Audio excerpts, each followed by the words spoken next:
अज्ञानतिमिरन्दस्य ज्ञानाञ्जनशलाकया चक्षुरुन्मिलितं येन तस्मै श्रीगुरवे नमः। वाञ्छाकल्पतरुभ्यश्च कृपासिन्धु भैव च पतितानां पावनेभ्यो वैष्णवेभ्यो नमो नमः।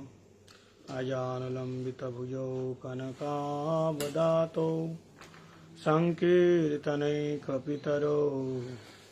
कमलायताक्षौ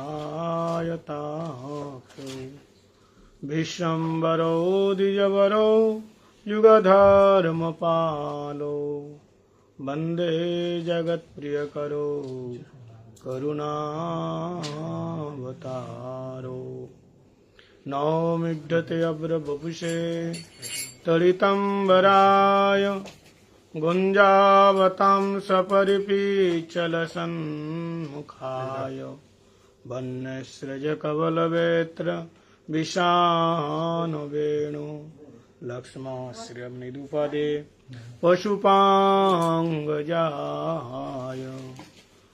भजामि राधा स्मरवेन्द्रनेत्रां स्मरामि राधा मधुरास्मितस्यां वदामि राधा करुणावराद्रां ततो ममास्ति गतिर्न क्वापि यस्यानुभावो श्रुतिसारमेकम् आध्यात्मदीपं मतेति पुरुषतां तमलं संसारिणां करुणः पुराणगुह्यं तं वैष्णवमुपयामि गुरुमुनीनाम्।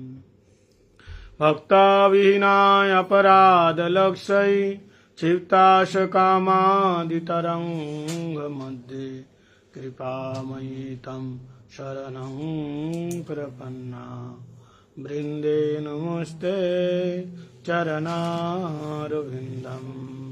श्रीकृष्ण चैतन्य प्रभु नित्यानन्द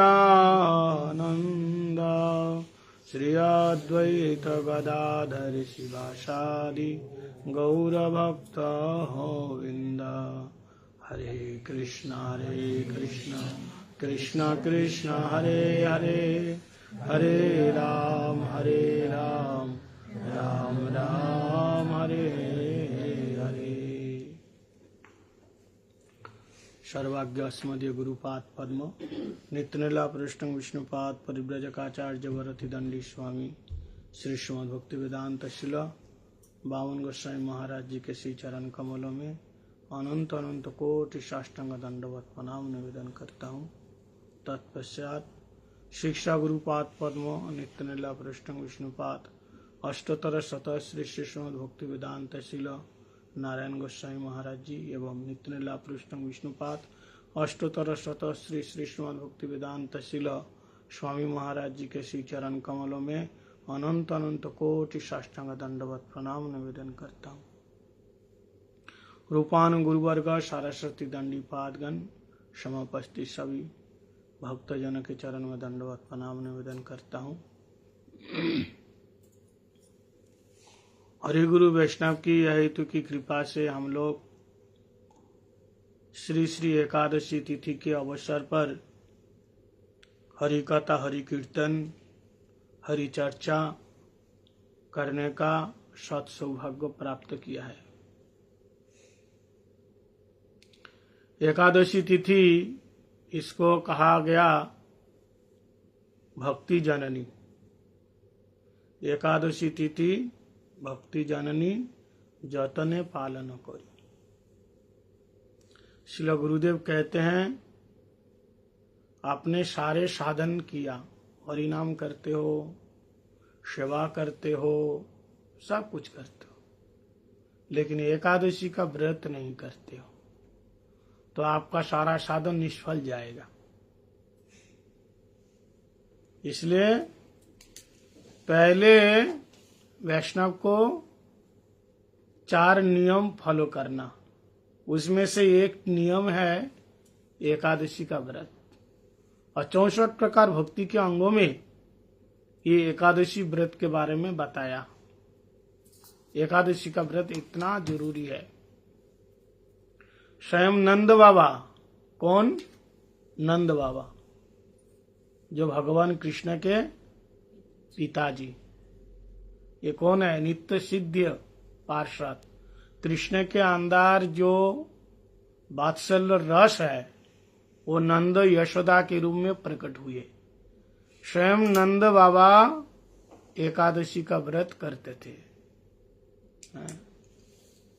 एकादश निराहारम जनार्दनस्य अभ्यर्चनम।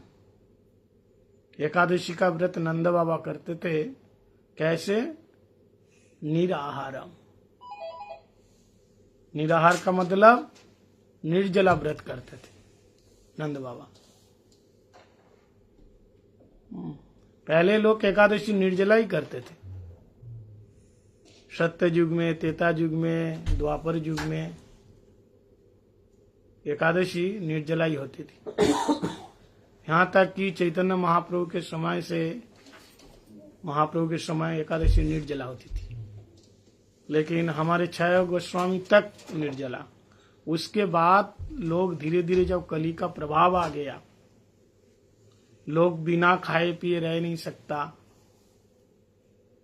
तो हमारे गोस्वामी लोगों ने देखा कि अगर ये निर्जला रहेगा तो ये रह नहीं सकता।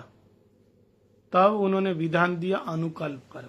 वैसे एकादशी के दिन में खाने का विधान नहीं है।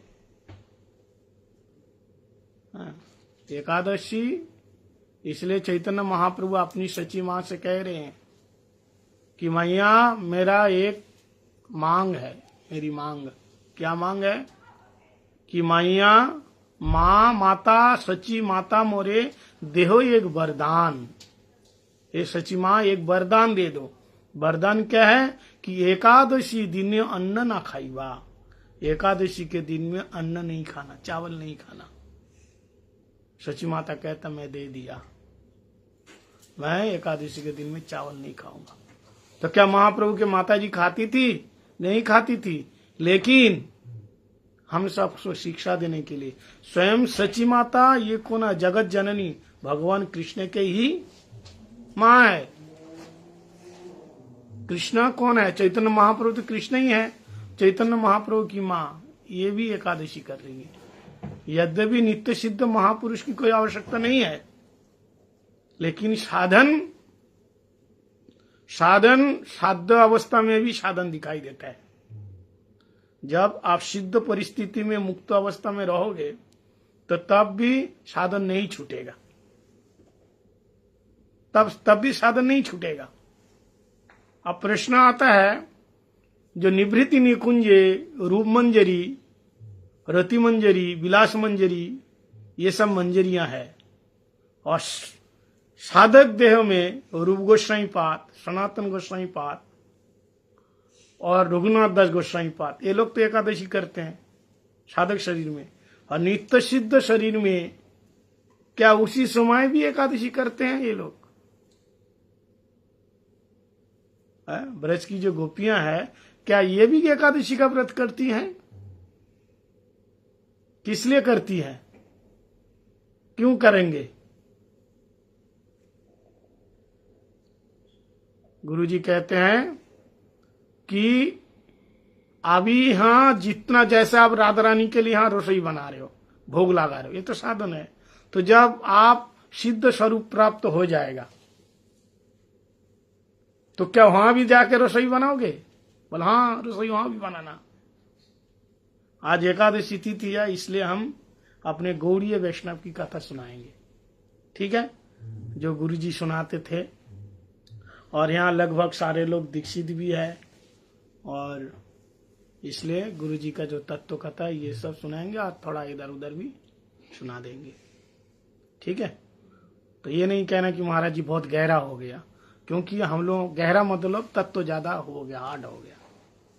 गुरुजी कहते हैं हमारे गौड़ीय वैष्णव का उद्देश्य है राधा दाश्रम, राधा रानी की दासी बन करके, किंकरी बन करके उनकी सेवा करना। तो ये जब आप सजातीय स्निग्ध बरमण्य, सजाती उसी रागानुगा मार्ग में उन संतों के मुख से, ऋषिक संतों के मुख से जब तक ये कथा नहीं सुनोगे तो आपके अंदर लोभ उत्पन्न नहीं होगा, राग उत्पन्न नहीं होगा। अब जब किसी के बारे में बिल्कुल सुनोगे ही नहीं तो लोभ पैदा होगा ही नहीं। तो पहले सुनने का, और फिर धीरे धीरे लोभ जगेगा। पानी में उतरे बिना आप स्विमिंग नहीं कर सकते। तो आप वो रस कथा सुने बिना उसके अंदर क्या रस है ये आप अनुभव नहीं कर सकते। इसलिए पहले लोभ, भक्ति, रागानुगा भक्ति दो प्रकार से, ये लोभनीय भक्ति है। एक लोभनीय भक्ति और एक स्वजात भक्ति। स्वजात मतलब स्वाभाविक रूप से जात सिद्ध भक्ति, जैसे ब्रज की गोपियों की भक्ति, इसको कहता है रागात्मिका भक्ति। रागात्मिका भक्ति क्या? अपने ही राग में वो स्वाभाविक रूप से भक्ति है। मां को अपने बच्चे से प्यार करने के लिए सीखना नहीं पड़ता, दूध पिलाने के लिए सीखना नहीं पड़ता। जैसे ही वो मां बन जाती हैं वो अपने बच्चे के प्रति वात्सल्य भाव अपने आप आ जाता है। इसको कहता है रागात्मिका। और लोभनीय भक्ति क्या है? कहता है रागानुगा भक्ति। जो रागात्मिका भक्ति को देख करके, ब्रजवासियों की भक्ति देख करके आपके अंदर लोभ पैदा होगा। ललिता सखी जैसे सेवा हम करेंगे, विशाखा जैसे माला बनाती है ना, ऐसे माला हम बनाएंगे। ये श्रृंगार रस का भाव है। अगर वात्सल्य रस का है तो मां यशोदा जैसे हम लाला को प्यार करेंगे।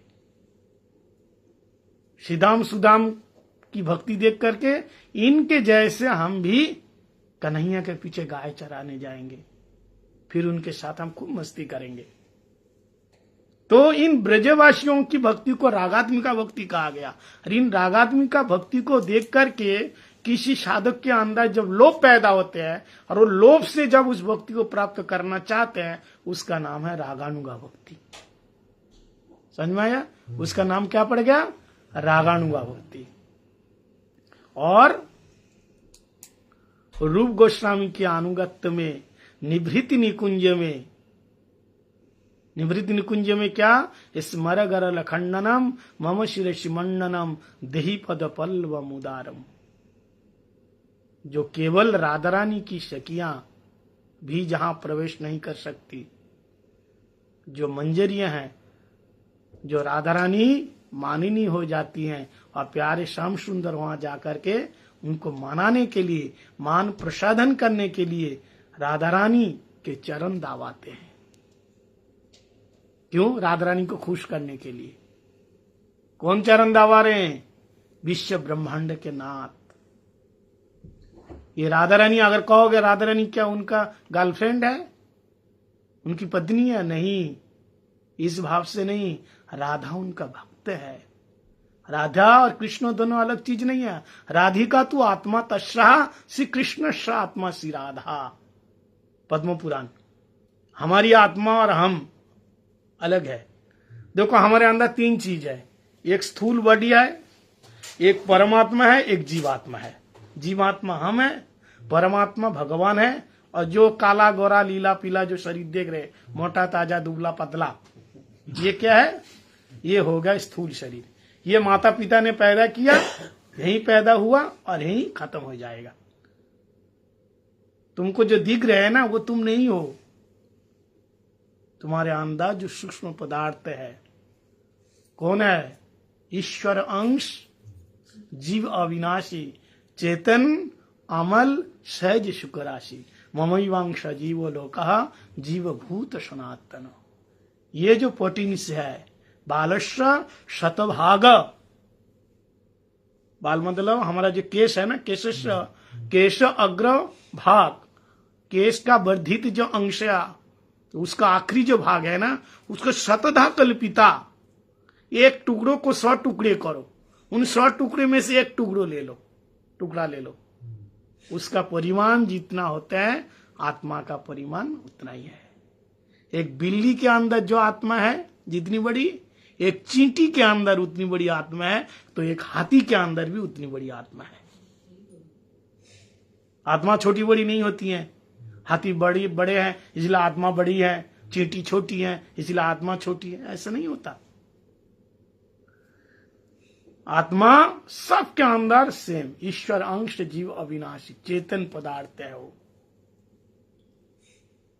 तो राधा रानी के चरणों में लोटपोट कौन खा रहे हैं? विश्व ब्रह्मांड के मालिक शेष महेश गणेश सुरेश निरंतर धावे जाए अनादि अखंड अचित सुवेद बतावे। निराकार निर्विशेष निर्गुण निरुपाधि निरंजन कौन कहते हैं? वेद। जय जय जज जामजित दोष ग्रीवित गुणाम तमसी जदात्मना सम बरुद्ध क्षमा अग जग दो कुशाम अखिल सक्त बोध कते कचिज जयात्मना सम बरुद्ध क्षमा। वेद का मंत्र है। बोले महाराज कुछ तो समझ में नहीं आया। कुछ समझ में नहीं आया कोई बात नहीं है, कान में तो गया। वो जो समझने वाला वो समझ रहे। अब दवाई खाते हुए समझ में आता है कौन से फार्मूला से बना, लेकिन अंदर जाके काम करता है कि नहीं? काम करेगा। श्रवण मंगलम। गोपी गीत गाते हैं कि नहीं? क्या गाते हैं? तव कथामृतम तप्त जीवनम कवि विड़ीड़ितम कल्मषापहम श्रवण मंगलम श्रीमदाततम भुवि गृह्णन्ति ते भूरिदा जना। श्रवण मंगलम। हरि कथा समझ में आए या ना आए, चाहे किसी भी भाषा में हो, तुम्हारे कान के अंदर जाएगा तो फायदा करेगा। बैठे रहो। जब भगवान की अहेतु की कृपा होगी तो बात समझ में भी आएगी। समझ में आने से तुरंत रस मिलता है, और समझ में नहीं आने से धीरे धीरे रस मिलता है। वो तो काम करेगा। इसलिए कि वेद का मंत्र अभी हमने बताया, वेद की स्तुति ऋचाएं मंत्र भगवान की स्तुति गा रहे।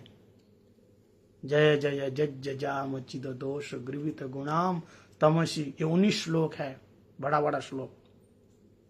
जय जय जय जय जा मजित दोष ग्रीवित गुणाम तमसी जदात्मना सम बरुद्ध समस्त भग अग जग दो कोशा मखिल सक्त बोधकते। वेद के मंत्र कह रहे प्रभु आप अजीत है, केनापि उपाय न जितुप न शक्नति। भगवान को किसी भी साधन के द्वारा जीत नहीं सकते हो, तो फिर हम कौन से साधन से उनको प्राप्त कर लेंगे? है? लेकिन एक साधन है, भक्ति सूत्र उपनद्य। वो अजीत होने पर भी भक्तों के आगे वो हार जाता है। अजीत है लेकिन भक्त के आगे हार जाते हैं। क्यों? भक्ति सूत्र उपनद्य। भक्त के अंदर एक ऐसा पावर होते हैं, भक्ति की शक्ति होती है, भगवान को भी अवतार लेना पड़ता है। इसलिए राधा रानी कौन है? राधा रानी भगवान कृष्ण की शक्ति है। चैतन्य चरितामृत पढ़े कि नहीं? क्या बोलते हैं उसमें? राधा पूर्ण शक्ति कृष्ण शक्तिमान। राधा पूर्ण शक्ति कृष्ण शक्तिमान, दुई वस्तु भेद नहीं शास्त्रों प्रमाण। दोनों वस्तु में कोई प्रमाण भेद नहीं है, शास्त्र का प्रमाण है। कृष्ण शक्तिमान और राधा कौन है? शक्ति। शक्तिमानो और शक्ति अभेद मता। शक्ति शक्तिमानो अभेद, कोई भेद नहीं है। वेद के मंत्र जिनके दर्शन पाने के लिए, एक झलक दर्शन पाने के लिए वेद के मंत्र, यंग ब्रह्मा वरुणेन्द्र रुद्र मरतई स्तंभंति दिव्यस्तवई। बड़े बड़े शेष महेश गणेश सुरेश ध्यान लगा रहे, फिर भी वो जाते नहीं। ब्रह्मा जी वो भी स्तुति गाते हैं, फिर भी भगवान झांक के देखते नहीं। लेकिन राधा जी मानिनी हो जाती हैं तो वही विश्व ब्रह्मांड के नाथ चरम दबाने के लिए तैयार हो जाते हैं। इसलिए कहता है दुनिया में सबसे बड़े कौन है? भगवान का भक्त है। भगवान का भक्त है। जो ब्रह्मा जी में, शंकर जी में, शेष में, गणेश में जो शक्ति नहीं है, वो वृंदावन के एक ब्रिजवासी के अंदर, भक्त के अंदर शक्ति है। तो राधा रानी का जो चरण दबा रहे हैं, कौन दबा रहे हैं? ये वृक्ष ब्रह्मांड के नाथ। तो वो राधा, वो राधा रानी, वो राधा रानी की सेवा में कौन है? रूप मंजरी, रति मंजरी, विलास मंजरी, ये सारे मंजरियां यहाँ सेवा करते हैं। और भगवान वहां गिड़ आते हैं मंजरियों के आगे कि राधा रानी दर्शन करा दो। जत किंकर शुकलु काकुवानी नित्यम पर शिखंड मौले तस्य कदा रस निधि वृषभानुजाया तत्केलि कुंज भव मार्जन्य श्याम। प्रबोधानंद सरस्वती पाद कहते हैं जो निभृति निकुंज के अंदर राधा रानी मानिनी होके बैठी हैं और प्यारे श्याम सुंदर बाहर राधा रानी का दर्शन पाने के लिए तरसते हैं, लोटपोट खा रहे, उस केली कुंज के एक झाड़ू के एक झाड़ू बनना चाहते हैं। बोले एक झाड़ू नहीं, एक झाड़ू बनने का सौभाग्य नहीं है। झाड़ू के अंदर की एक सीख बनना चाहते हैं, सीख जानते, एक स्टिक बनना चाहते हैं। बोले झाड़ू बन करके क्या सेवा करोगे? बोले मार्जनीय श्याम। बोले राधा कृष्ण बहुत विरह के बाद, वियोग के बाद, विप्रलंब के बाद जब राधा कृष्ण का मिलन होगा और दोनों जब मिलेंगे और दोनों के प्रेम पूरित होकर के, आप्लुत होकर के आंसू विसर्जन करते हुए प्रेम द्रवीभूत हो जाएगा और वो केली कुंज के मिट्टी सिक्त हो जाएगा, यानी गीली हो जाएंगे। तब कोई मंजरी आकर के झाड़ू लेकर के उस मिट्टी, प्रेम भरी है ना, दोनों का आंखों से आंसू निकला, उस प्रेम रस्सू मिट्टी में मिल करके जब वो कीचड़ बन जाएगा और उस कीचड़ के ऊपर जब मुझे बार बार लोटपोट लगाएगा तो मेरे को प्रेम रस, प्रेम मृत्तिका, प्रेम बारी और प्रेम रज मेरे शरीर से लग जाएगा, मेरा जीवन धन्य हो जाएगा। इसलिए प्रबोधानंद सरस्वती पाद कहते हैं ब्रज में एक झाड़ू की एक शलाका भी बनो। ब्रह्मा जी कहते मेरे को घास बना दो, उद्धव जी कहते चरण धूल पाने के लिए हमें घास बना दो।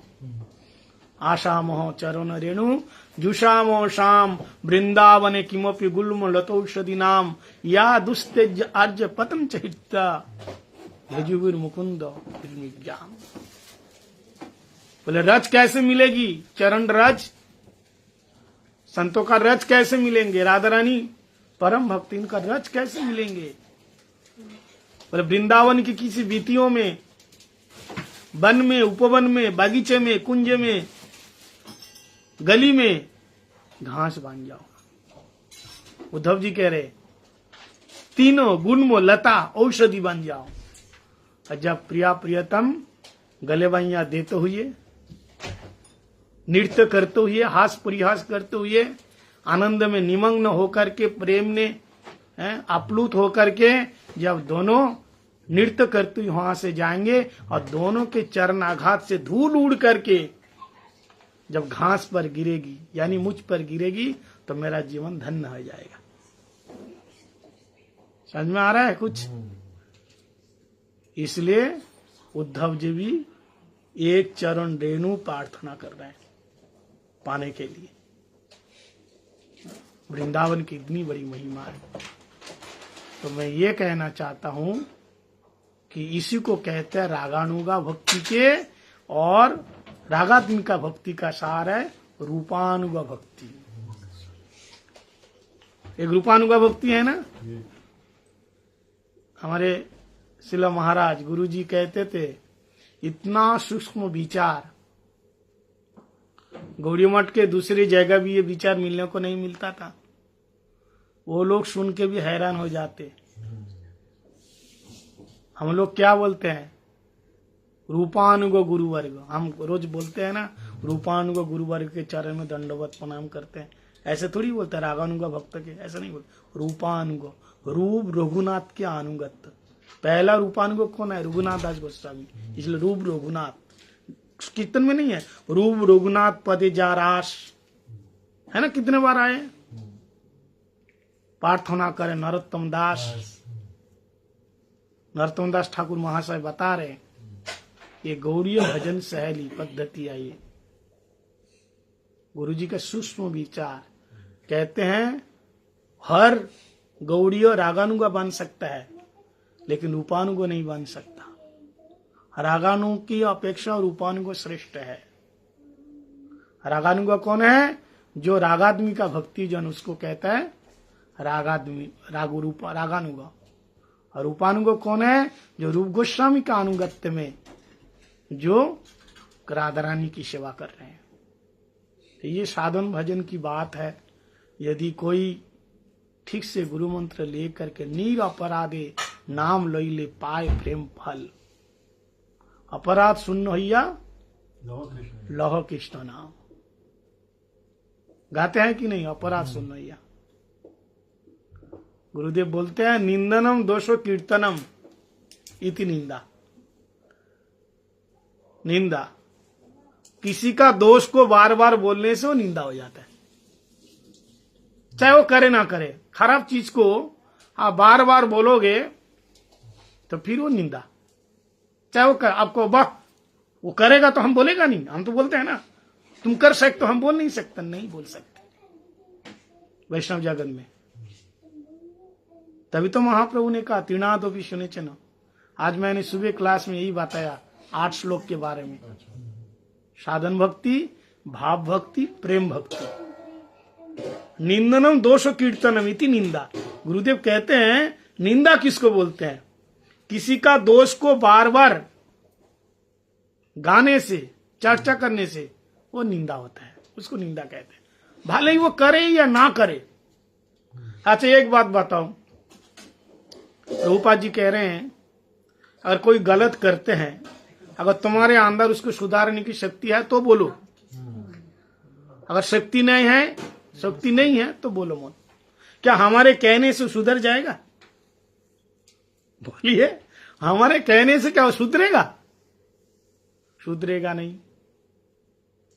है? हमारे कहने से नहीं सुधरेगा, तो फिर हम क्यों बोलेंगे?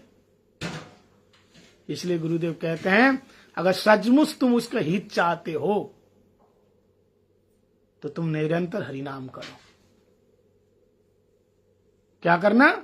हरिनाम कर। अगर किसी का हित आप चाहते हैं सचमुच, तो हम लोग तो निंदा क्यों करता? आप उसका बदनाम के लिए, उसका हित के लिए नहीं, ताकि लोग उसके बारे में जान जाए ये बेकार आदमी।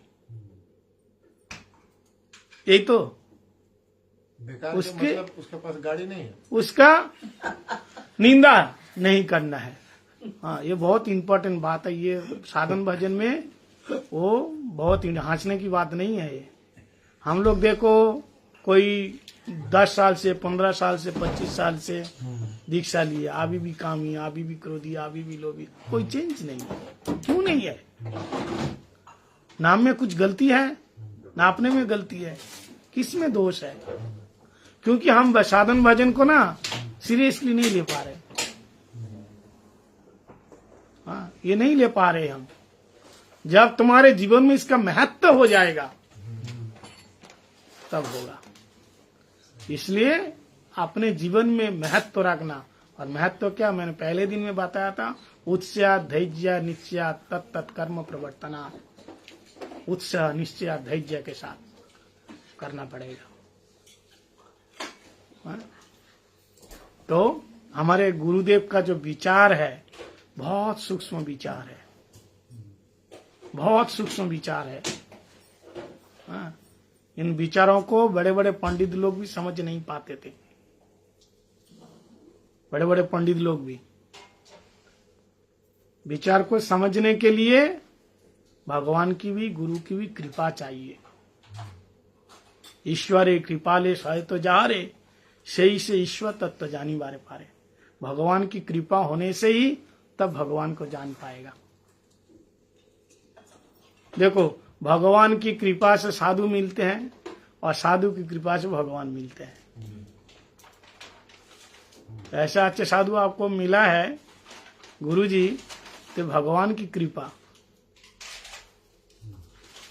और गुरु जी की कृपा से क्या मिलेंगे? भगवान मिलेंगे। अच्छे संत भी नहीं मिलेंगे, मायावादी, छायावादी, भोगी, कर्मी, जोगी, ऐसे गुरु मिल जाएंगे। इसलिए शंकर जी कहते हैं गुरव बहवो संति, बहुत गुरु है लेकिन सदगुरु दुर्लभम देवी शिष्य संताप हार कहा। गुरु बहुत मिल जाएंगे, बीड़ी पीने वाला, हुक्का पीने वाला, भांग खाने वाला, मांस मछली अंडा सब खाने वाला। आजकल बहुत से कथावाचक है, खाने का मन कर रहा है तो कंठी उतार दो, खाओ, फिर कंठी पहन लो। ऐसे गौरी मठ में शिक्षा दिया कभी? है लोग जो कंठी पहन के भी सब चीज करते हैं। तो ऐसा है। इसलिए हरिगुरु वैष्णव की कृपा ना हो तो कभी भी भजन के पथ पर हम रह नहीं सकते, चल नहीं सकते। इसलिए हमेशा भजन को बहुत सीरियसली लेना। हाँ, हम लोग तो इसको सोचा अरे क्या होता है, कोई बात नहीं है, चल जाएगा। इसलिए जीवन में कोई परिवर्तन नहीं है।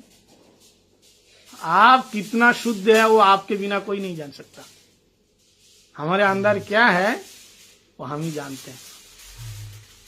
आप आपको जितना जानते हो इससे अच्छा कोई जान सकता है? ना आपका बेटा, ना आपकी बेटी, ना आपकी पत्नी, कोई नहीं जान सकते। केवल आप जानते हैं और गुरुजी जानते हैं, भगवान जानते हैं। ये तीन व्यक्ति आप अपने बारे जानते हैं, हम कितने पानी में है। तो ये साधन भजन की बात है। गौड़ीय वैष्णव पद्धति में सबसे पहले बताया कि जो भी साधक भक्ति भजन में आएगा उसको बड़े सावधानी पूर्वक भजन करना होगा, क्योंकि मनुष्य शरीर, मानव शरीर बार बार नहीं मिलेगा, बार बार नहीं मिलेगा। बड़े भाग मानुष तन पावा, शूर दुर्लभो सब गंथन गावा। शूर का मतलब देवताओं का दुर्लभ शरीर। ये मानव शरीर पाने के लिए देवता लोग भी तरसते हैं। अहो अमीशा नाम पंचम स्कंद में कह रहे हैं, ये मानव शरीर पाने के लिए। और हम इसको महत्व नहीं दे रहे, खा पी करके सो करके टाइम बर्बाद कर रहे हैं। अरे खाने पीने सोने के लिए बहुत सारा शरीर है। खाना है सारा दिन, खाना खाना तो हाथी बन जा, कितना खाना खा ले। हाथी कितना खाता है बताइए? एक हाथी जितना खाता है और कोई खा सकता है? सारा दिन सोना सोना, सांप बन जा, सारा दिन पड़े रहेगा कुंडी मार के, कोई डिस्टर्ब नहीं करेगा बिल के अंदर। परिवार में बहुत आसक्त है, टाइम नहीं है महाराज, बहुत टाइम नहीं है, ये करना सो करना वो करना। इसलिए जितनी आवश्यकता उतना परिवार में रहने का, ज्यादा नहीं। क्योंकि रुलाता कौन बताइए? रुलाता कौन रुलाता है? अपने जन ही रुलाता है। जी मैं जिसको आप प्यार किया, वही सबसे बड़ा जो आपको सुख दिया वही आपको रुलाएंगे। जो कभी आपको सुख नहीं दिया, शांत। कितने लोग मर रहे हैं, हम रो रहे हैं, न्यूज में सुन रहे हैं, खबर में देख रहे हैं, टीवी में देख रहे हैं, इतने लोग बाढ़ में मर गए, इतने लोग का आतंकवादी मार दिया, कोई अफसोस नहीं है। रोटी तोड़ रहे, खा रहे हैं, मजा ले रहे हैं, वाह मर गया इतना लोग। और उसमें से अपना भाई हो तो, अपना बेटा हो तो फिर देखो। तो जो आपको कभी सुख नहीं दिया तो कभी नहीं रुलाएंगे। इसलिए सोच समझ करके संसार के लोगों के साथ व्यवहार करो, सोच समझ करके करो। क्योंकि आसक्ति इसका नाम। आसक्ति का मतलब क्या? ये आसक्ति है, जा नहीं सकती, इसलिए नाम आसक्ति। एक बार किसी से हो गया प्यार तो छोड़ेंगे नहीं। भले ही वो क्यों क्या छोड़ेगा, तुम नहीं छोड़ोगे, ऐसा होते हैं। भले ही वो छोड़ के चले जाए, फिर भी उसकी याद में तुम आंसू बहा रहे हो। यही तो संसार का बंधन, यही तो है। शास्त्र में कह रहे हैं जब तक जीवन में वैराग्य नहीं आएगा तो भजन शुरू नहीं होगा। सनातन गोस्वामी पाद के लिए बताया वैराग्य विद्या निज भक्ति योग। वैराग्य, वैराग का मतलब, वैराग किसको बोलते हैं? कपड़ा नहीं पहनना, भूखा रहे ना? नहीं, रूप गोस्वामी पाद कह रहे हैं विशिष्ट रागो परम पुरुषे इति वैराग। वैराग्य का मतलब ये नहीं है कि हम कुछ खाए नहीं, पिए नहीं, पहने नहीं, स्नान नहीं किया, इसको तो वैराग्य कहते हैं ना? नहीं, विशिष्ट पुरुष राग, परम पुरुष है। परम पुरुष परमात्मा भगवान श्री कृष्ण में जिसका विशेष अनुराग है, और उनको पाने के लिए प्रतिकूल त्याग अनुकूल ग्रहण, इसका ना वैराग्य है। प्रतिकूलश्च विवर्जनम अनुकूलश्च ग्रहणम, हाँ, उसको वैराग्य कहते हैं। अगर प्रतिकूल है तो त्यागना है, अनुकूल है तो ग्रहण करना है, इसको ग्रहण करना पड़ेगा। इसलिए वैराग्य जहां तक हो सके वैराग्य करना। सबसे पहले वैराग्य क्या है? आसक्ति कहां है? जो भजन में हमारा बाधक है, भक्ति में जो बाधक है। भागवत में एक श्लोक आता है, आप लोग पढ़ लेना। वो कहते हैं अगर भजन के लिए अगर अपनी माँ भी विरोधी हो जाए, पिताजी विरोधी हो जाए, भाई विरोधी हो जाए, विरोधी जानते हैं? बाधक। भाई भी विरोधी हो जाए, यहां तक कि गुरु भी विरोधी हो जाए, तो उसको छोड़ दो।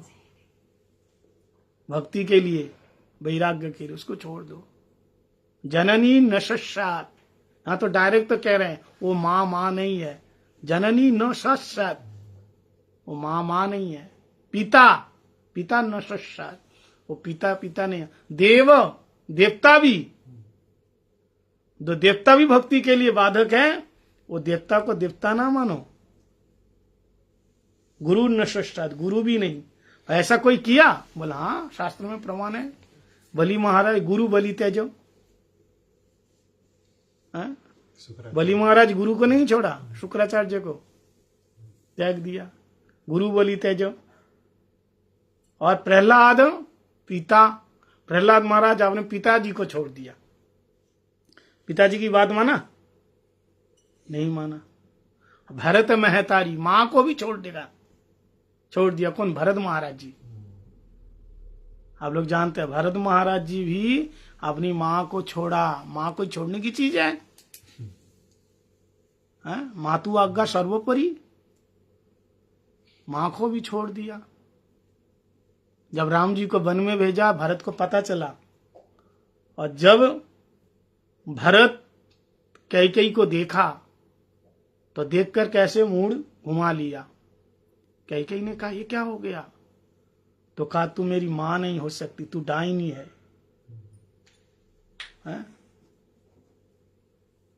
तो आज से हम तुमको मां नहीं बोलेंगे। और 14 साल का मां नहीं बोलते थे, और कोई काम होता था तो महारानी। 14 साल के बाद राम जी लौट के आए, रोती हुई कैकेयी आई, सबको वरदान दे रहे हैं। कैकेयी से कहा माँ को वरदान, क्या वरदान दूं? तो कैकेयी हाथ जोड़ करके कहा एक वरदान दे दो मेरे को। बोले क्या? कि मेरा बेटा मेरे को माँ नहीं बोलता, भरत मेरे को माँ नहीं बोलता। अब माँ का नाम लेकर के बुलाए तो कितना खराब लगेगा? कोई भी बेटा अपनी माँ का नाम लेके बुलाता है, लेकिन ये भरत मेरा नाम लेके बुलाता है। कैकेयी महारानी माँ नहीं बोलता, इससे बड़ा दुख क्या होगा? देखो, अपने लोग जो दुख देते हैं ना, उसका कष्ट ज्यादा होता है। दूसरे दुख देता है उतना कष्ट नहीं है। एक दिन सोना जाते ना, गोल्ड, उसको बनाने के लिए, कुंडन नातनी बनाने के लिए, तो लोहे की हथौड़ा से मारा जाता है। और लोहे की कोई चीज बनाने के लिए तो भी लोहे का हथौड़ा यूज किया जाता है, ठीक है। लेकिन जब लोहे का हथौड़ा से सोने को मारता है तो आवाज नहीं होती है, लेकिन लोहे से लेकर के लोहे को लोहे के हथौड़ा से जब लोहे के ऊपर मारते हैं तेज आवाज होती है। आप लोग देख लेना। तो सोना ने लोहे से कहा कि क्यों, जब लोहे का हथौड़ा मुझ पर पड़ता तो मैं तो नहीं रोता, लेकिन तू क्यों इतना रोता है? किससे कहा? लोहे से। तो लोहे ने बहुत अच्छी बात कही, सोना तू ये नहीं जानेगा, क्योंकि तेरे को कौन मार रहा है? लोहा मार रहा है। और मेरे को कौन मार रहा है? लोहा तो मार रहा है। तो लोहा कौन है? अपने जात भाई है, अपने जाति है, अपना लोग है, अपना बिरादरी क्या है। तो जो अपनों जब दुख देते हैं उसका कष्ट ज्यादा होता है। तुमको तो दूसरे दुख दे रहे, अरे अपना नहीं तब बोल गया कोई बात नहीं, लेकिन अपना आदमी बोले तो। इसलिए कई कह रही हैं कि ये कभी मां नहीं बोलता जब से तुम वन में गया। इसलिए भरत तो तुम्हारा परम प्रिय भक्त है, भरत जी से तुम एक बार बोलो कि वो मेरे को मां बोले। तो राम जी ने कहा, मैया तू चिंता मत करो, मेरा परम भक्त है, मेरे लिए जान देने के लिए तैयार है। मां क्या, वो प्राण भी दे देगा। भरत जी आए और भगवान श्री राम ने कहा, भरत मैं कौन हूं? बोला आप मेरे नाथ है, प्रभु है, भगवान है। अच्छा मेरी बात मानेगा? बोले आप हुक्म कीजिए सरकार। बोले ऐसे नहीं, 3 वचन भरना है कि आप जो कहेंगे मैं मानूंगा मानूंगा मानूंगा, नहीं तो बाद में मुकर जाएगा। नहीं नहीं ऐसा नहीं हो सकता। इसलिए 3 बार मतलब पूरा रजिस्टर्ड हो जा रहा है कि तुम बोलो कि आप जो कहेंगे हम मानेंगे मानेंगे मानेंगे। तो भरत जी ने कहा, महाराज आप भी मेरी एक बात सुन लीजिए, मैं आपकी हर बात मानने के लिए तैयार हूं, लेकिन कैकेयी को मां कभी नहीं बोलूंगा। क्यों? ऐसा क्यों? बोले जो मेरे प्रभु राम को वन में भेज देते हैं सत्ता के लोभ से, वो मां तो क्या अपने संबंधी कोई कुछ हो ही नहीं सकता, ऐसे मां हमें नहीं चाहिए। तब हनो ये राम जी ने क्या कहा, भरत तू इस दृष्टिकोण से देख रहा है, तेरा देखने का एंगल अलग है, लेकिन मैं इस दृष्टिकोण से देख रहा हूं, तेरे जैसे राम भक्त जिसने पैदा किया, जन्म दिया किसने? कैकेयी ने जन्म दिया, तो साधारण नहीं हो सकता है। इसलिए जब भी भाई का उदाहरण आता है ना तो भरत जी का नाम आता है, ना लक्ष्मण जी का, ना शत्रुघ्न जी का, ना और किसी का नाम आता है। राम में कौन? भरत। राम भरत मिलाप, जब दोनों का मिलाप हुआ चित्रकूट में तो देख करके पाषाण भी पिघल गए, पत्थर भी पिघल गए। ऐसा प्रेम। तो कहने का मतलब यह है कि प्रेम करो, माना नहीं है, लेकिन इतना प्रेम मत करो किसी से कि उसके बिना हम रह नहीं पाएंगे। हाँ, जितना आवश्यकता है उतना। हाँ, केवल एक जो है जिसके बिना हम रह नहीं सकते, वो कौन है? भगवान, गुरुदेव। हम तो भगवान के बिना तो रह रहे हैं, खा रहे हैं, पी रहे हैं, कोई मतलब नहीं है। बढ़िया एसी कमरे में सो रहे, इतने बड़ी बड़ी गिलास में बड़े बड़े बढ़िया जूस पी रहे हैं। अब भगवान जी क्या खा रहे पी रहे, कोई मतलब नहीं, कोई मतलब है? अब जो लोग मतलब रखते हैं अच्छी बात है, और जो नहीं रखते हैं भोग लगा तो भोग लगा, नहीं तो नहीं। एकदम सेवा, भगवान की परिपाटी से सेवा करने का, कीर्तन भी परिपाटी से सुनाने का। कीर्तन में ऐसे डूब जाओ, तन्मय हो जाओ, खो जाओ, पता ना चले, तब तो भगवान सुनेंगे ना तुम्हारा कीर्तन। ऐसे सुनेंगे हम दुनिया को सुनाने के लिए कितना राग रागिणी दे करके बड़े तन, क्योंकि लोग मेरे को क्या करेगा? लोग हमको प्रतिष्ठा देंगे, सम्मान करेंगे, इज्जत करेंगे। तो सम्मान इज्जत पाने के लिए हम खूब तो लोगों को सुना रहे हैं, लेकिन भगवान के लिए कभी एकांत में निर्जन में रो करके भगवान के कीर्तन सुनाओ। यही तो कीर्तनिया, भगवान को सुनाओ। जिसको सुनाने से सुनेगा। आजकल लोग व्यूज बढ़ाने के लिए पता नहीं क्या क्या करते रहते। क्या है? प्रतिष्ठा तो है और कुछ नहीं है महाराज, इसमें कुछ नहीं है। प्रतिष्ठित सफल आदमी के पीछे लाखों लोग पड़े रहेंगे। जिसको काल तक पहचानता नहीं था, आज वो सफल हो गए, उसके पीछे हजारों लोग। एक मुर्दा जानते हैं? क्या है मुर्दा? मरने के बाद जो आदमी होता है उसको मुर्दा कहते हैं।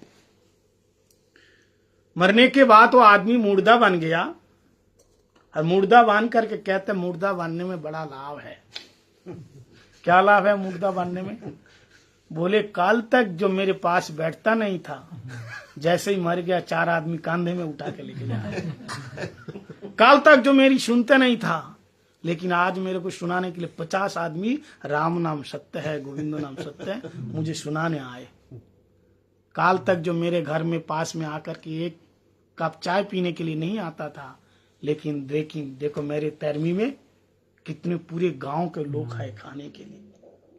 अगर मुझे पहले से ही पता होता कि मरने के बाद इतना फायदा है, इतने लोग तुमको प्यार करेगा।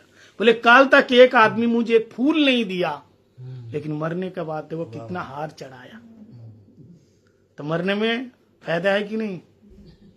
लेकिन जिसको दे रहे वो क्या उसको मिल रहा है?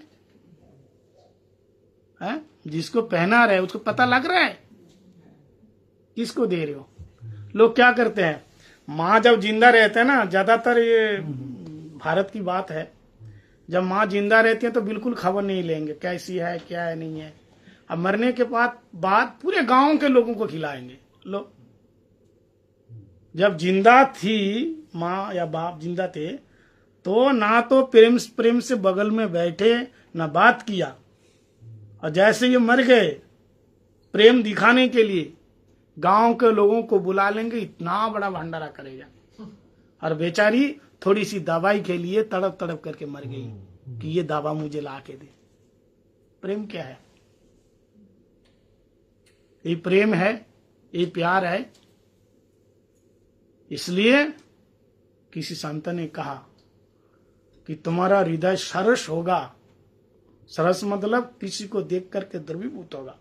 हृदय कर्कश नहीं, शुष्कता नहीं, कठोर नहीं। जो भक्त होगा ना, वसुधैव कुटुंबकम, सबके लिए समान प्यार होगा। वैष्णव के लिए तो है, ऐसा नहीं मानेगा कि ये मेरा शत्रु है तो मर ही जाए, अच्छा है, ऐसा नहीं। सबके लिए समभाव, वसुधैव कुटुंबकम, ये वैष्णव का लक्षण है। स्वयं अपमान सहन करेगा लेकिन दूसरों का मान देगा। आप कहोगे महाराज तो हर लोग कहते हैं, कहना बड़ा आसान है। हर लोग कहते हैं, लेकिन तुम क्या कर रहे हो? हम दूसरों को क्यों देख रहे, अपन को क्यों नहीं देख रहे? ये बहुत बड़ा प्रॉब्लम है। हम आप, चाहे हम हो चाहे आप हो, कहते हैं, आज मैंने सुबह बताया था कि दुनिया में हर चीज मिल जाएगी, केवल एक चीज नहीं मिलती है। क्या? अपनी गलती। अपनी गलती ढूंढने से मिलेगी? पूरा नख से लेकर के शीश तक ढूंढो अच्छी तरह से, अपनी गलती बिल्कुल नहीं मिलेंगे। लेकिन दूसरे के अंदर कितने भी गुण हो ना, वो दोष दिखाई देगा, गलती दिखाई देंगे,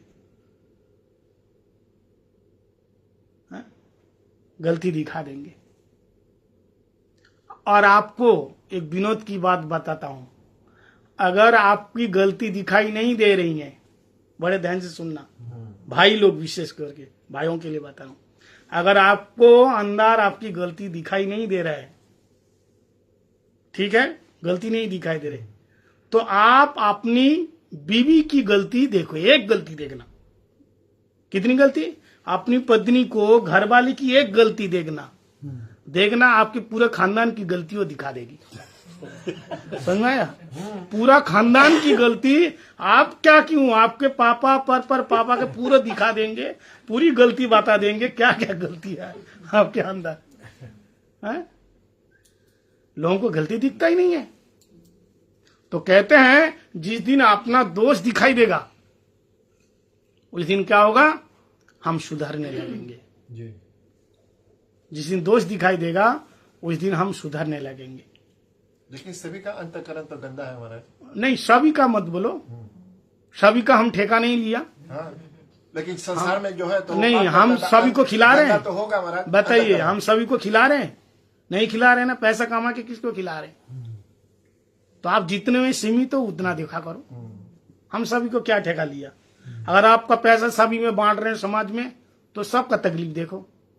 अंतःकरण गंदा नहीं होगा तो सभी तो अंतःकरण हमारा क्या है?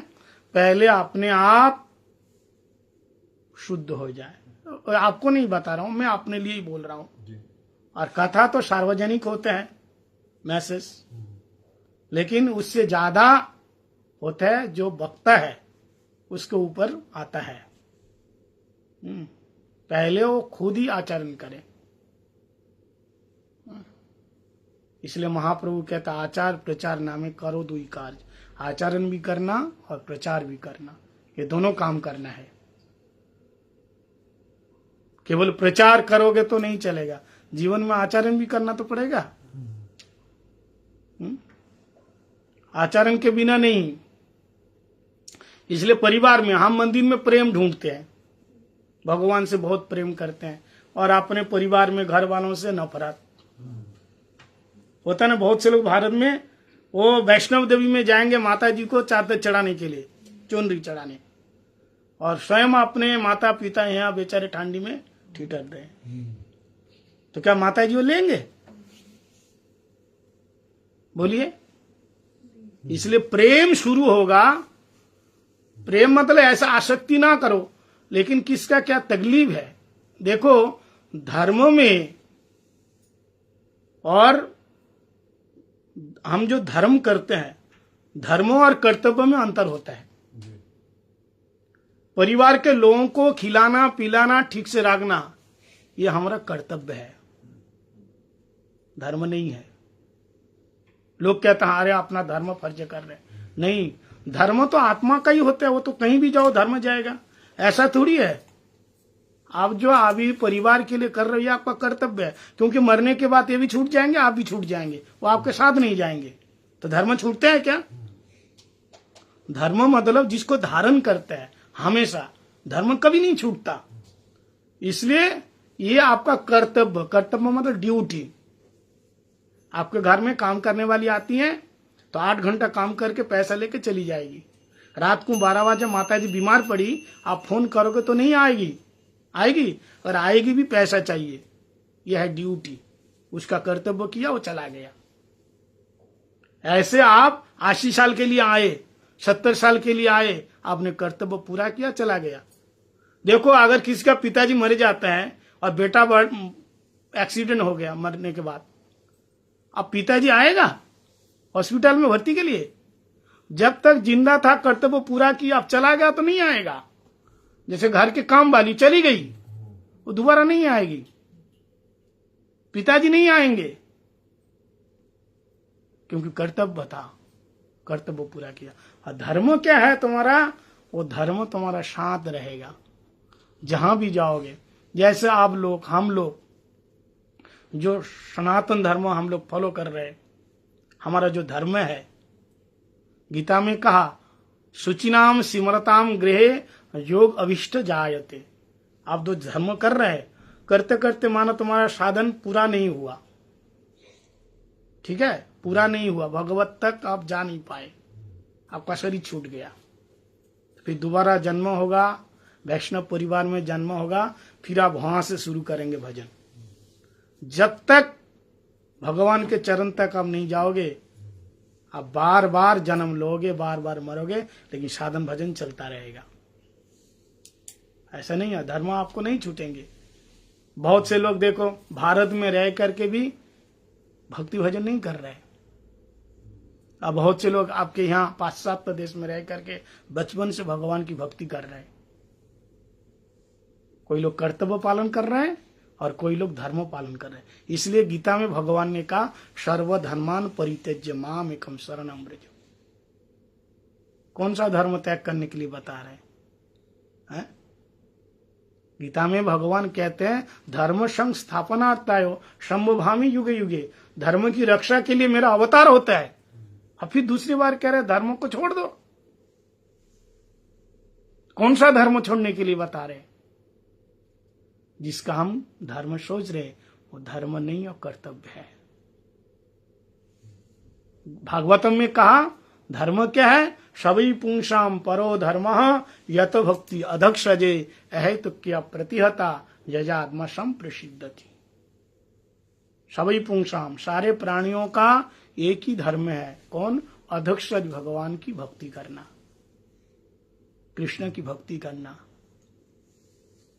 यही धर्म है। चाहे आप यहां पुंसाम मतलब प्राणी, जाति नहीं बताया, कोई भी प्राणी उसके एक ही धर्म है, भगवान की भक्ति करना। इसलिए क्या बताया? जीव नित्य कृष्ण था। जीव बताया ना, तो जीव का मतलब क्या है? पशु जीव नहीं है, पक्षी जीव नहीं है। जिसको हिंदू मुस्लिम क्रिश्चियन बताया तो जीव नहीं है। यहां वर्ग नहीं है, समूह है। समूह समझते हैं? जिसके अंदर प्राण है उसको जीव कहते हैं। प्राणी सबका एक ही धर्म क्या है? भगवान कृष्ण की भक्ति करना। सबकी एक ही धर्म है।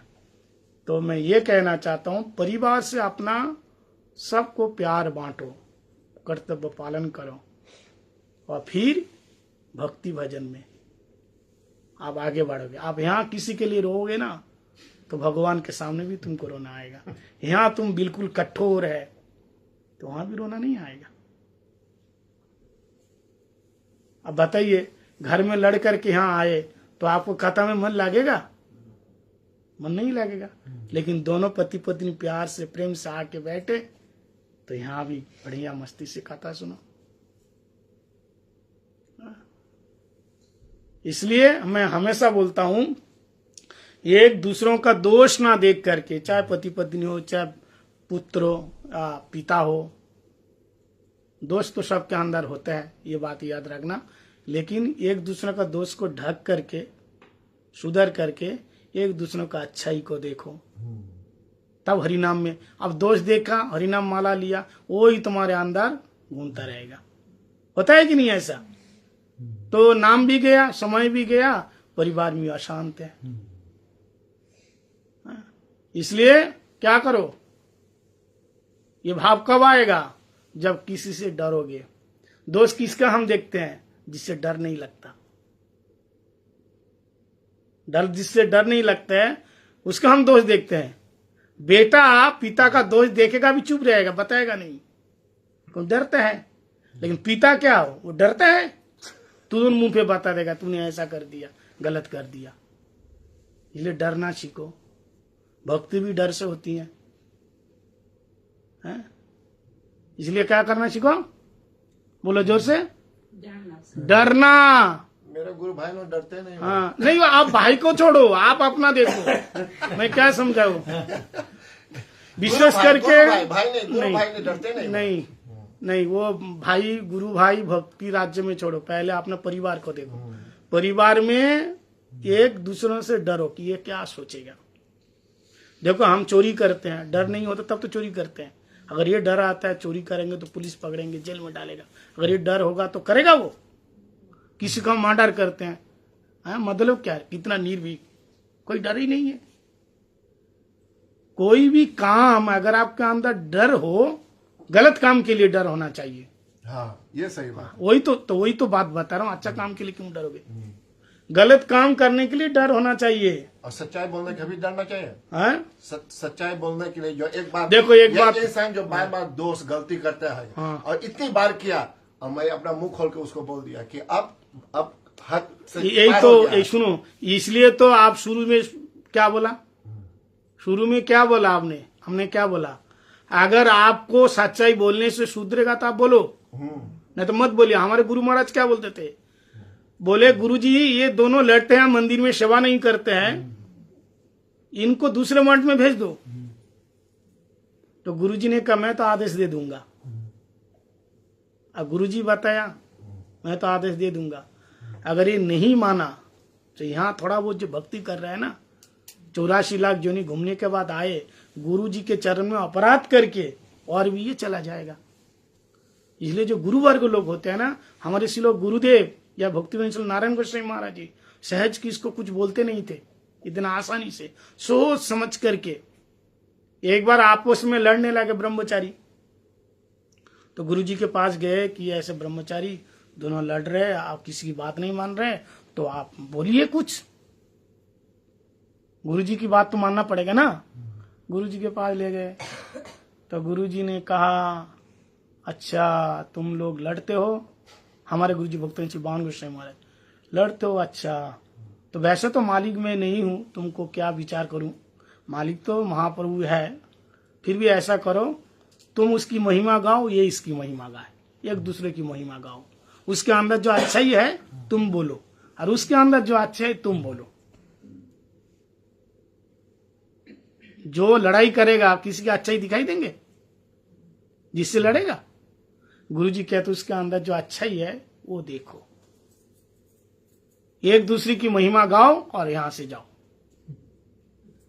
अब दोनों शर्म के मारे, अब गुरुजी ऐसे बता रहे हैं, तो जो गुरु वर्ग होते हैं, गुरुदेव से कहा, गुरुदेव अब ऐसा आदेश क्यों नहीं किया कि तुम उस मंदिर में चले जाओ? बोले नहीं, मैं उसी को बोलूंगा जो बिन विचारी, माता पिता गुरु हित की वाणी, बिन विचारी, जो विचार किए बिना हित की बात शुभ जानी करेगा। इसलिए गुरुदेव अचानक सहज किसी को नहीं बोलते थे तुम यहां जाओ वहां जाओ, ये करो वो करो, जानते हैं कि ये मानेगा नहीं, अपराध करेगा गुरु चरण में, और ये थोड़ा बहुत जो भजन कर रहा है, इसलिए मुंह हाँ खुलो, अपना जहां चलेगा शासन वहीं बोलो। आप तो सच बोल रहे हैं, बोलना भी चाहिए, लेकिन आपको कहने से मानेगा? मानेगा नहीं। वो उसका आदत है, गलत आदत जहां गया सालों से वो आदत वो बढ़ा गलत आदत है, वो मानेगा नहीं, इसलिए हमको मुंह खोले, अपना टाइम क्यों खराब करे? अपना टाइम नहीं खराब करने का, अपना भजन करो, उसका दोष वही जाने, वही ठीक सुधरेगा। इसलिए बार बार जो करता है उसको रोकना पड़ेगा हमारा। तो आपको कहने से नहीं रुकेगा, उसको रोकने वाले और कोई होगा, बोलना तो पड़ेगा कि अब बहुत ज्यादा आपने कर दिया है। हाँ ठीक है, अगर आपका नाम आप खराब करके, समय खराब करके आप उसको रोक के ठीक करना चाहते तो करिए। जब बार बार सुनता ही नहीं है और आप बार बार बोल रहे हो, अगर आपका समय आप खराब करना चाहते तो करिए। नहीं खराब नहीं, कभी नहीं किया, बाकी एक बार तो बोलना चाहिए। तो ये है, तो प्रेम मतलब सबके साथ। देखो एक व्यक्ति गलती करते हैं तो उसको प्यार से समझाओ, प्यार से ना समझे तो वहां से दूर हो जाओ, ये वैष्णवता है। अपना वहां गंदगी देखो, आप जानते हैं कीचड़ खराब है, गंदगी है, कीचड़ को देख कर कोई उसको पैर रखते हैं? कोई कीचड़ को बच के चलता है, नहीं हम कीचड़ को सुधारेंगे, सफाई करेंगे, गंदगी दूर करेंगे, तो जाओ पकड़ो। ठेका नहीं लिया हूँ, लेकिन बार बार जो लोग दोष देखते हैं, हित बोलते हैं ना, तो मेरा कहने का मतलब है कि आपस में जो प्रेम है, ये प्यार है, ये घर से शुरू होगा। घर से सबके साथ आपस में मिलजुल करके प्रेम से रहो, समझ में आया? लड़ाई झगड़ा मारपीट, देखो घर की जो मुखिया है, एक मुखिया होते हैं ना, मुखिया समझता है हेट, विशेष करके उनकी बात को काटना नहीं, उनकी बात मानना पड़ेगा, तब परिवार ठीक रहेगा। दशरथ महाराज जी किसकी बात माना? भले ही ना माना कैकेयी की बात, लेकिन राम जी का वनवास तो हुआ है, नहीं तो कैकेयी की हिम्मत थी? दशरथ महाराज तो कुछ बोल ही नहीं पाए। अमौनम स्वीकृति लक्षणम, दशरथ महाराज जी अपने मुंह से नहीं कहा कि राम तुम वन में जाओ, एक बार भी नहीं बोले, लेकिन वनवास तो हुआ, 2 वरदान के 1 वरदान वनवास हुआ। तो दशरथ महाराज अपनी पत्नी की बात मान ली, वनवास हो गया। राम जी सीता की बात माना, कहा कि सोने का हिरण ला के दो, लेने को गया कि नहीं? तो दशरथ महाराज कैकेयी की बात माना, राम जी सीता की बात माना, बड़ा ध्यान से सुनना। लेकिन हम ये रावण मंदोदरी की बात नहीं माना। माना क्या? रावण मंदोदरी की बात नहीं माना, पत्नी की बात नहीं माना। इसलिए आज भी रावण को जलना पड़ रहा है। जलना नहीं पड़ रहा है? आज भी रावण जलता है कि नहीं? है? तो क्या शिक्षा लिया? पत्नी की बात सुनना चाहिए क्या? पत्नी की बात सुनना चाहिए अगर वो हित होए।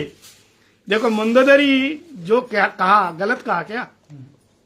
गलत बिल्कुल नहीं कहा, लेकिन सुना है क्या? रावण ने बिल्कुल नहीं सुना। अगर सुनते होते तो आज उसकी पुतला हर साल नहीं फूकते और वो हर बार वो नहीं जलते। इसलिए जहां हित है वहां सुनना चाहिए। तो शास्त्र बहुत है, शास्त्र का नियम बहुत है, ये कौन सा करना है और कौन सा नहीं करना है ये हमको शिक्षा लेनी है।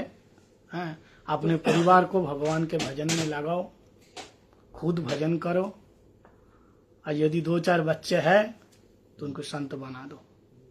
लेकिन आजकल 2-4 क्या, एक ही बच्चे हैं, है कि है ना? जिसका 2 है तो 2 है। हमारे भारत का नियम है, विशेष करके महाप्रभु के देश में, नवद्वीप नदिया, उड़ीसा, बंगाल के लोग, वहां के हर घर में एक बच्चा वो मंदिर में आता है।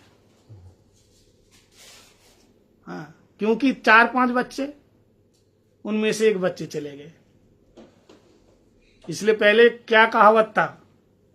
पहले कहावत था कि 4 बच्चे सबको लगे अच्छे।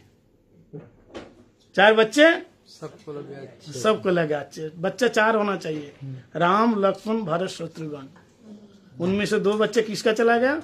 गुरु जी के पास गया। और 2 बच्चे किसके पास है? अपने पास है। तो 4 बच्चे सबको लगे अच्छे। फिर कुछ दिन के बाद कहावत बदल गया। क्या हुआ? हम 2 हमारे 2। क्या हो गया? हम 2 हमारे 2। फिर कुछ दिन के बाद ऐसे आ गया, शेर का बच्चा एक ही अच्छा। एक शेर का बच्चा एक ही अच्छा। अब पता नहीं है, बाद में कहावत आएगा, ना बच्चा ना बच्ची, नींद आई अच्छी। समझ में आया? ना बच्चा ना बच्ची, नींद आई अच्छी। बच्चा लेना नहीं चाहता तो शादी क्यों किया भाई? क्यों किया? भोग करने के लिए। शादी का मतलब है संसार को वृद्धि पाने के लिए, वंशज को बढ़ाने के लिए। शादी का मतलब क्या है? वंशज अपने पितरों को, पुत्र मतलब पुण्यम त्रायती पुत्र,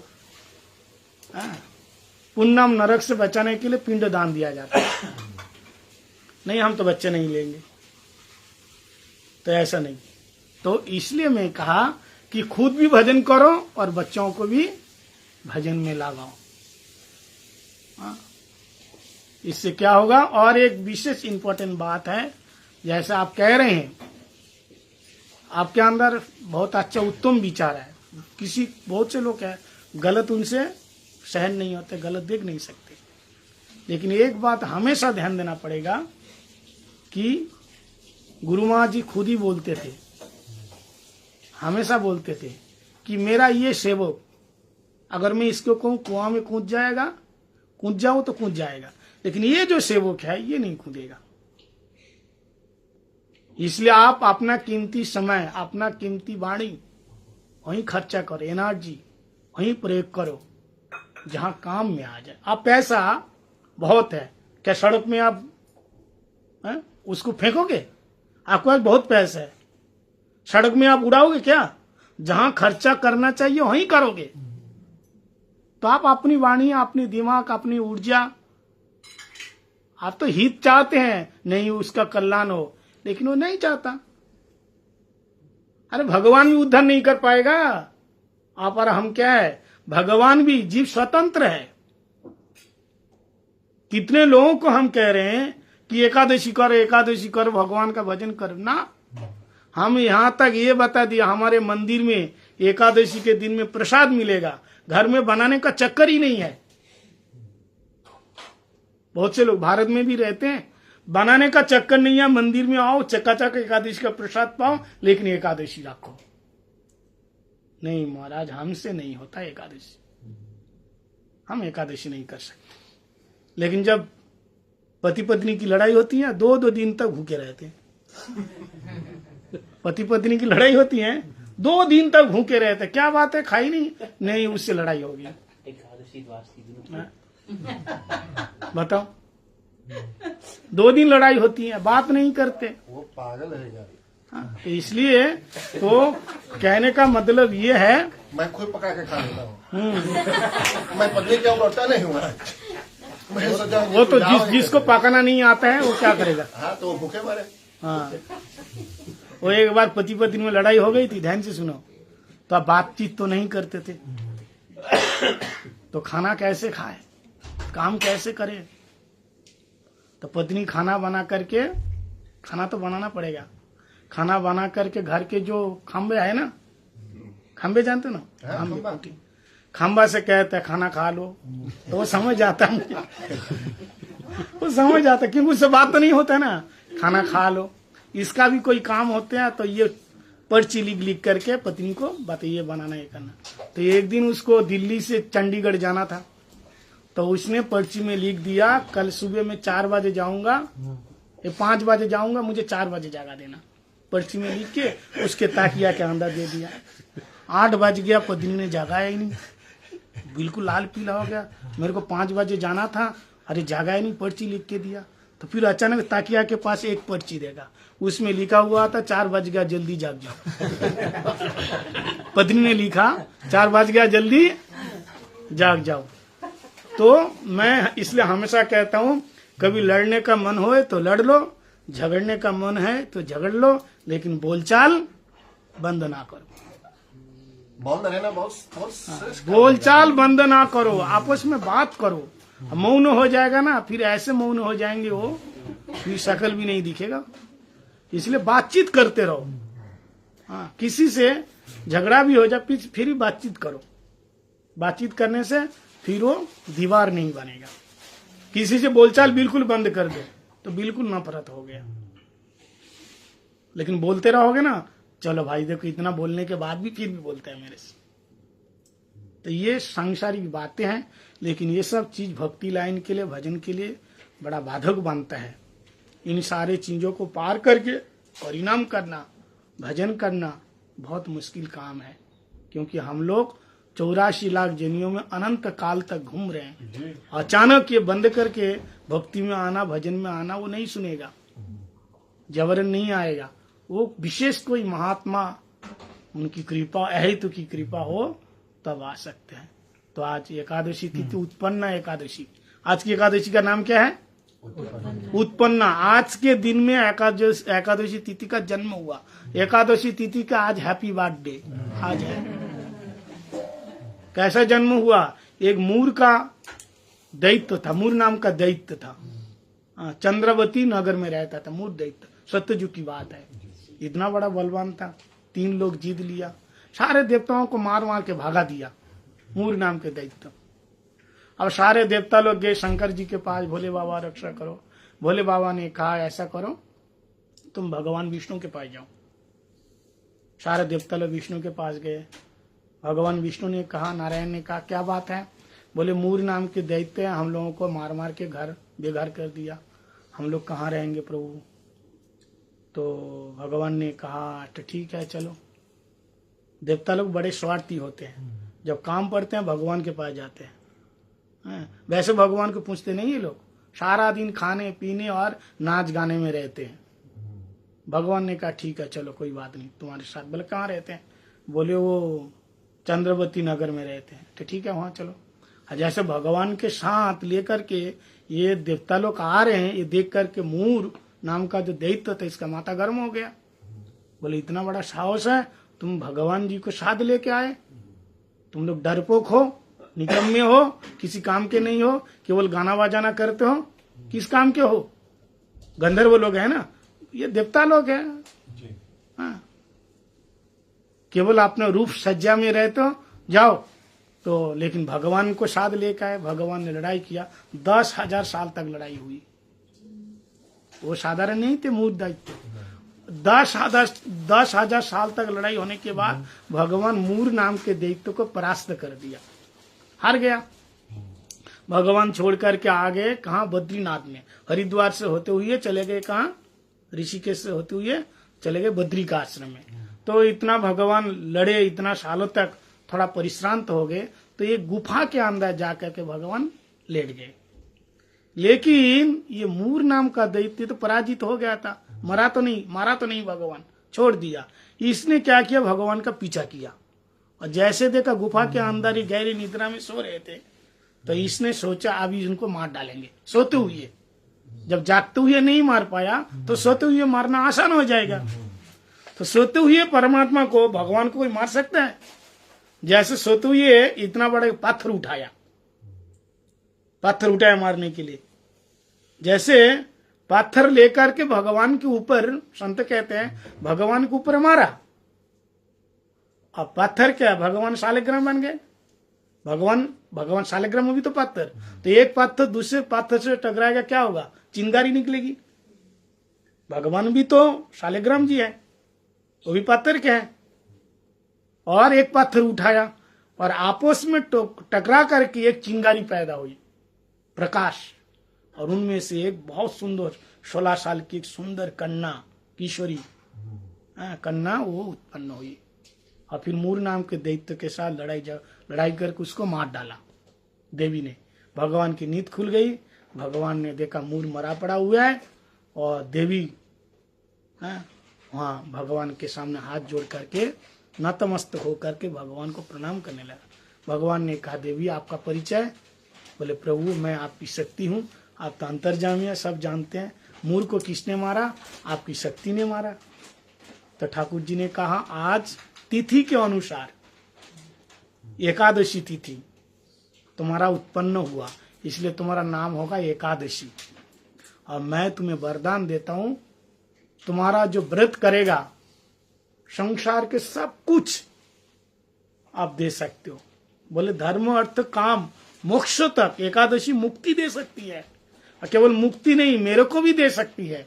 मैं तुमको वरदान देता हूं, एकादशी तिथि जो भी करेगा, तुम्हारा व्रत जो भी करेगा, तुम्हारा पूजन जो भी करेगा, उसको भगवत धाम तुम भेज दोगी।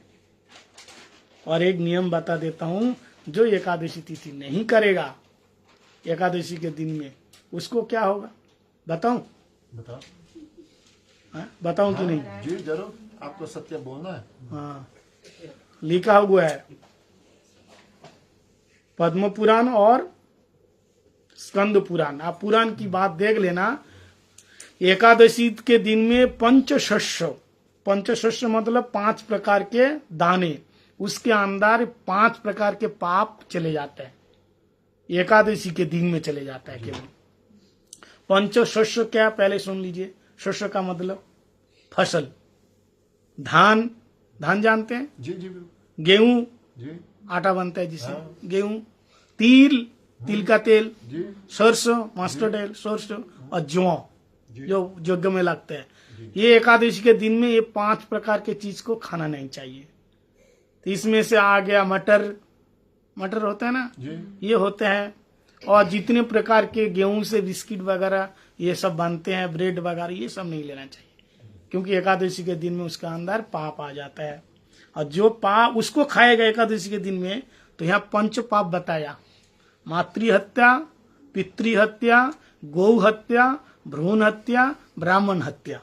जो माँ बाप को नहीं मारा, लेकिन एकादशी के दिन में पंचशस्य से बने हुए चीज को खाता है, तो माँ बाप को मारने का फल उसको मिलेगा। गौ हत्या कभी नहीं किया, लेकिन ऐसा लिखा हुआ है भाई, मैं बता रहा हूँ। ये मत बताना कि महाराज जी क्या फालतू बात सुना रहे हैं। इसलिए मैं इन सब बात बहुत डर के बताता हूँ, लोग बुरा मान जाते हैं ना। हाँ, तो इसलिए ऐसा लिखा हुआ है, एकादशी का दिन है, इसलिए मैं बता रहा हूँ। आप खाओ, आप कुछ करो, आप जाने, आपका काम जाने। हमारा बोलने का काम है, हम बोल रहे हैं, ठीक है। नहीं तो लोग बुरा मान जाता है, अरे ये कैसी कथा सुना रहे हैं, दुनिया लोग खा रहे हैं, कुछ नहीं हो रहा है। अरे कुछ कैसे नहीं हो रहा है? हैं? दुनिया के पास तो बहुत कुछ है, शांति कहाँ है? हैं? क्या है बताओ? हो रहा है लेकिन हमें पता नहीं चल रहा है। क्यों नहीं हो रहा है? शास्त्र क्या झूठ बोलेंगे? अच्छा, आप जब एक मुट्ठी चावल खाते हो तो पेट भरा है? पेट भरा है, थोड़ा सा भरा, फिर धीरे धीरे धीरे धीरे खाते खाते खाते खाते पूरा भर जाएगा। आप कहोगे अरे 2 3 4 मुट्ठी खा लिया, पेट नहीं भरा, हम खाएंगे नहीं, तो कभी नहीं भरेगा। तो एक एक मुट्ठी से ऐसे पाप धीरे धीरे धीरे धीरे धीरे वो आता है, और आपने धीरे धीरे पाप का जो फल क्या है, दुख देना, हमारे जीवन में दुख आता है। इसलिए एकादशी के दिन में पंचशस्त्र विवर्जनम त्याग करने के लिए बताया। और एकादशी दिन क्या करो, पहले मैं बताया था, निर्जला करना चाहिए। अगर निर्जला मतलब क्या, जल भी नहीं। ये देखो अतुल प्रभु निर्जला किया, बिल्कुल अतुल प्रभु और सरस्वती माता निर्जला किया, बिल्कुल निर्जला। ये कम से कम 5 साल से निर्जला। बहुत सारे हमारे शिष्य लोग भी है निर्जला करते हैं। अगर निर्जला भी ना कर पाओ तो अनुकल्प करो। अनुकल्प मतलब 4 भाग का 1 भाग खाना। अगर ये भी नहीं कर पाए तो पेट भर के खाओ, लेकिन दाल रोटी सब्जी नहीं खाना। अनुकल्प भी नहीं कर पाए तो खाओ, लेकिन दाल रोटी सब्जी नहीं खाना। कम से कम पाप से तो दूर रहो। एक माता जी ने कहा मैं तो हर एकादशी निर्जला करती हूँ। मैंने कहा वो कैसे? 80 साल की हो गई तू। बोले निर्जला का मतलब क्या, पानी तक भी नहीं पीना ना, पानी तक नहीं पीना, उसको निर्जला। लेकिन माता जी का निर्जला, निर्जला मतलब जल छोड़ करके सब कुछ खाओ। पानी नहीं, दूध पियो, जूस पियो, हैं, सब कुछ खाओ, केवल पानी नहीं पीना। नारियल का पानी पियो, गन्ने के जूस पियो, ये पानी थोड़ी ना है, ये निर्जला। लेकिन ऐसा निर्जला नहीं है। फलाहार बताया, लेकिन हम फलाहार नहीं करते, फूलाहार। पेट जब तक ना भरे खाओ, ठोस ठोस के। और एकादशी के दिन में तो 6 7 15 आइटम बांधते हैं। सुबह से माता जी रसोई में बहुत बिजी है। पति ने कहा क्या बात है आज इतने बिजी? बोला आज मेरा व्रत है। व्रत है? कौन सा व्रत है भाई, इतना बिजी है? बोले एकादशी का व्रत है। तो कहा चीज बन रहे है? क्या क्या चीज बन रहे हैं? बोले पकौड़ी, कुटू आटा की पकौड़ी, सिंघाड़े की बर्फी, काजू बादाम पेस्ता डाल करके फिर उसका हलवा बन रहा है सिंघाड़े की, फिर पनीर की सब्जी है। और हमने ऑस्ट्रेलिया में गया, वहां एकादशी के दिन में डोसा भी बना देते हैं। इडली डोसा तो है ना, इतना मस्त है। और केक भी बनाते हैं। अरे छोड़ा क्या, केवल दाल चावल तो नहीं खाना। तो जो एकादशी डर के मारे नहीं करते कि हमको खाने को नहीं मिलेगा, ऐसा नहीं है। एकादशी के दिन में खूब खाओ, माना नहीं है। अगर आप रह नहीं सकते, लेकिन दाल चावल नहीं खाना। कम से कम पाप से तो आप दूर रहेंगे। लेकिन अगर शुद्ध एकादशी करना चाहते हैं तो एकादशी के दिन में निर्जला रहो। और जो निर्जला करो, रात्रि जागरण करो, रात जागना पड़ेगा। और हम लोग एकादशी पहले, सबसे पहले क्या, निर्जला। अगर निर्जला नहीं कर पाया तो क्या करो, फल खा के रहो। नहीं निर्जला, अगर जल खा, निर्जला नहीं रह सकता तो केवल जल पी के रहो। जो पानी तक भी नहीं पीते उसका नाम है निर्जला, जल तक नहीं पीते। और जो केवल जल पी के रहता है उसका नाम है जलजला। और जो जल और फल खा के रहता है उसका नाम फला। जल भी लेंगे और फल भी लेंगे।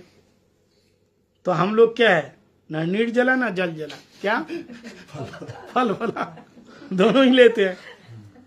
उपवास का मतलब गुरुजी बताते हैं, गुरुदेव उपो समीपे वासम।